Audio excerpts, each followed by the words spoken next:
Hands up.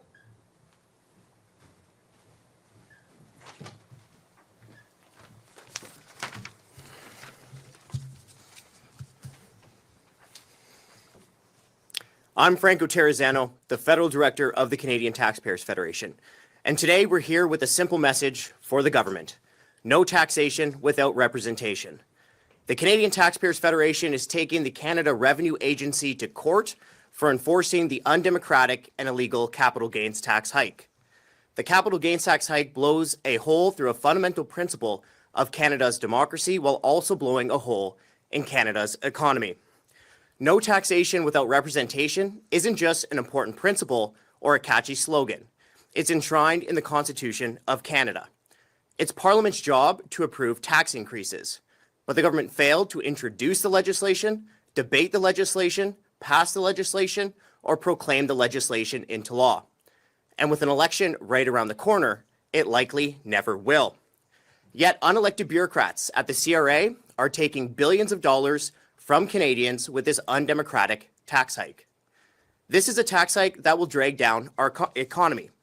This is a tax hike that punishes Canadians who work their entire lives to save for their retirements. This is a tax hike that will push young, smart Canadian graduates who want to start the next Google to leave Canada and set up businesses in other countries. To put it bluntly, this tax hike is a financial sucker punch to many Canadians who worked hard to invest in properties, create businesses, or save for their retirement. The capital gains tax hike will affect more than 1 million Canadians, half of whom earn less than $117,000 every year, according to a recent report from the C.D. Howe Institute. The capital gains tax hike will blow a $90 billion hole in Canada's economy. The capital gains tax hike will mean 400,000 fewer jobs. The Trudeau government has no one to blame for this mess but itself. The government chose not to pass the capital gains tax hike with the budget. The government chose to prorogue Parliament. Canadians should not have to pay for this government's mistake. Canadians should not have to pay for a tax increase that was never passed by Parliament and likely never will. The Trudeau government should tell the CRA to not enforce the capital gains tax hike. But so far, the Trudeau government has refused to do the right thing, despite both Conservatives and now even some Liberals criticizing the undemocratic capital gains tax hike. We at the Canadian Taxpayers Federation are not going to let unelected bureaucrats take more money from Canadians with an illegal tax grab. And that's why the Canadian Taxpayers Federation is launching this legal challenge. And with that, I'll hand the floor over to my colleague, CTF General Counsel Devin Drover, who will explain the details of this legal fight.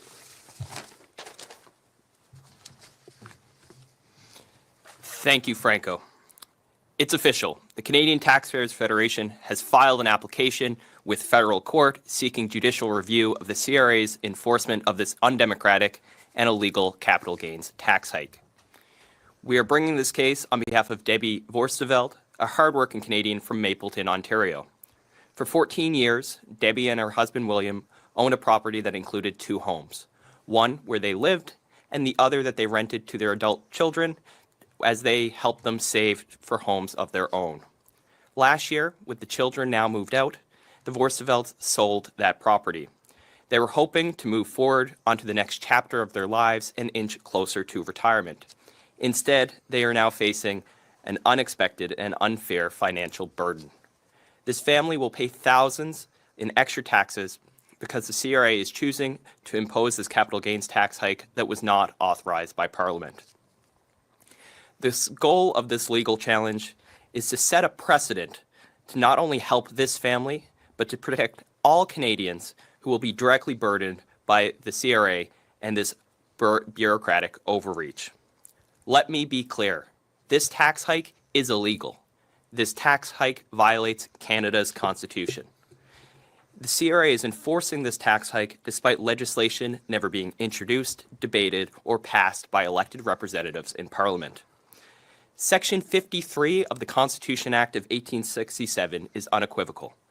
All bills imposing taxes must originate in the House of Commons. This enshrines the principle that only elected representatives have the authority to impose taxes. The CRA has no legal authority to unilaterally implement this tax hike. The required amendments needed to bring about this tax hike, which would be amendments to the Income Tax Act, has not passed, and as my colleague said, likely never will. Yet bureaucrats at the CRA, who are unelected, are acting as though Parliament's approval is optional. It is not. That's why the Canadian Taxpayers Federation has taken legal action. We are asking the court to issue an order stopping the CRA from enforcing this unconstitutional and illegal tax hike. And we are seeking an expedited hearing to ensure that this matter is resolved quickly, as time is of the essence. Canadians must file their 2024 income tax returns by April 30th, 2025. If the CRA's decision is not struck down by then, Canadians will be coerced into paying a tax hike that has no basis in law, or they'll face financial penalties. We will not stand by and allow unelected bureaucrats to trample on the constitutional rights of Canadian taxpayers. And this legal challenge is about more than just one family or one tax hike. It's about defending the rule of law, protecting the rights of Canadian taxpayers, and ensuring that no one in government, elected or otherwise, is above the Constitution. Thank you. We'll now turn to our colleague, Nicolas Gagnon, the CTF Quebec Director, for his statement in French.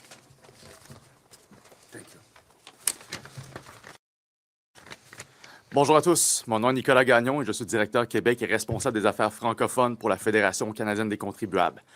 Nous sommes à Ottawa aujourd'hui, mes collègues et moi-même, pour demander au gouvernement de respecter un principe démocratique très clair.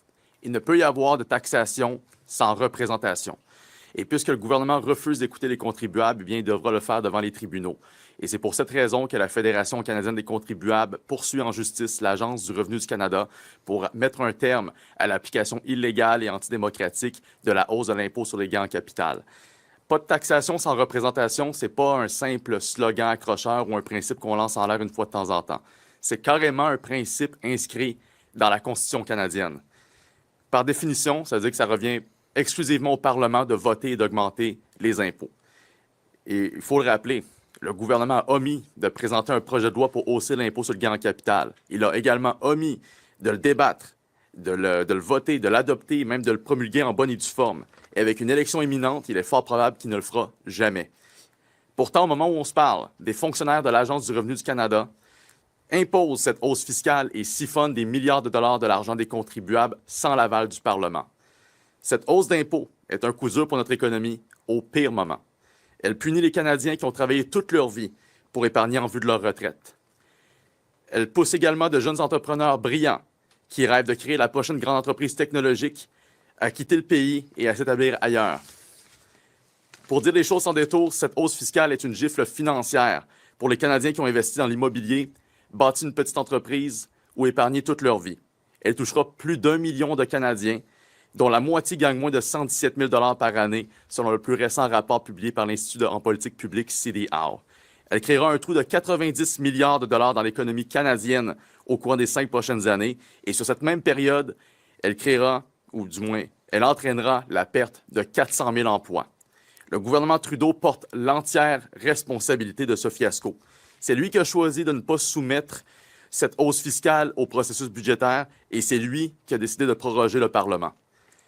Il n'y a aucune raison pour laquelle les contribuables devraient avoir à payer le prix de cette gestion chaotique. Ne pas non plus être forcé de payer un impôt qui n'a jamais été voté par le Parlement et qui, à ce rythme, ne le sera peut-être jamais. Et c'est pour cette raison que la Fédération canadienne des contribuables demande au gouvernement Trudeau de mettre un terme immédiatement à cette tentative de l'Agence du revenu du Canada de piger davantage d'argent dans les poches des contribuables via une hausse d'impôt qui n'a jamais été votée. Mais jusqu'ici, il refuse d'agir. Il refuse de faire quoi que ce soit pour mettre un terme à ce pillage, et ce, malgré le fait que les voix de l'opposition et même au sein même de son caucus s'élèvent contre cette hausse d'impôt. La Fédération canadienne des contribuables ne laissera pas des fonctionnaires non élus piger encore plus d'argent dans les poches des contribuables sans l'aval du Parlement, sans passer à travers le processus démocratique. C'est pourquoi nous lançons cette action en justice, parce que nous croyons sincèrement que les contribuables méritent mieux. Merci à vous. Ceci met fin à notre conférence de presse. On peut maintenant passer aux questions. All right, just a reminder for people joining us online, You can use the raise hand function if you have a question. S'il vous plaît, pour les gens en ligne, si vous avez une question, utilisez la fonction main levée.